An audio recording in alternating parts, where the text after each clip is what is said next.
भारत का इतिहास महान योद्धाओं और शूरवीरों की गाथाओं से भरा हुआ है। इनमें से एक अत्यंत प्रसिद्ध और प्रभावशाली नाम छत्रपति शिवाजी महाराज का है। उनका जन्म 19 फरवरी 1630 को शिवनेरी किले में हुआ था और वे मराठा साम्राज्य के संस्थापक थे। उनकी वीरता, साहस और दूरदृष्टि ने भारतीय इतिहास को एक नया दिशा दी। शिवाजी महाराज का जीवन संघर्षों से भरा हुआ था। उनकी बाल्यावस्था से ही उन्हें अपनी मातृभूमि और संस्कृति से प्यार था। उनके पिता शाहजी भोसले मराठा साम्राज्य के एक कर्नल थे और उन्होंने शिवाजी को शौर्य और युद्ध कला में निपुण बनाने के लिए अच्छे गुरुओं के पास भेजा था। शिवाजी के बचपन से ही उनके अंदर नेतृत्व की अद्भुत क्षमता थी। उनका सपना था कि वे भारत को विदेशी आक्रमणकारियों से मुक्त कराएंगे और यहाँ स्वराज्य स्थापित करेंगे। शिवाजी महाराज का पहला बड़ा संघर्ष कोंकण क्षेत्र के विजयगढ़ किले के लिए हुआ था। यहाँ से उन्होंने मुगलों के खिलाफ युद्ध की शुरुआत की। मात्र 16 वर्ष की आयु में उन्होंने अपनी पहली किलेदारी विजयगढ़ से शुरू की।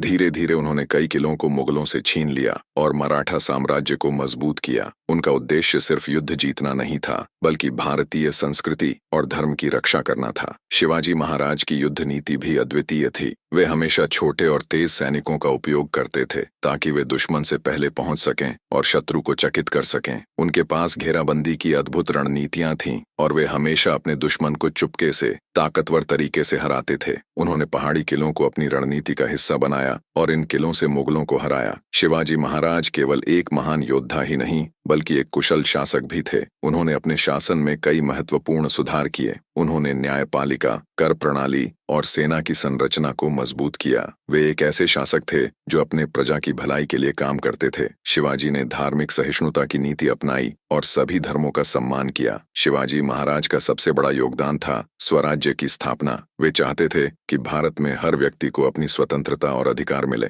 उन्होंने मुगलों के खिलाफ लगातार संघर्ष किया और 1674 में रायगढ़ किले में खुद को छत्रपति के रूप में सम्राट घोषित किया। स्वराज्य की स्थापना ने मराठा साम्राज्य को एक नई दिशा दी और उन्होंने भारतीयों को यह विश्वास दिलाया कि वे मुगलों के खिलाफ लड़ सकते हैं। शिवाजी महाराज की मृत्यु 1680 में हुई, लेकिन उनका प्रभाव आज भी जीवित है। उनके बाद मराठा साम्राज्य ने भारत के बड़े हिस्से पर शासन किया और भारतीय इतिहास में उनका नाम हमेशा याद किया जाएगा। उनके शौर्य, संघर्ष और नेतृत्व के कारण शिवाजी महाराज आज भी भारतीय इतिहास के सबसे महान शासकों में गिने जाते हैं।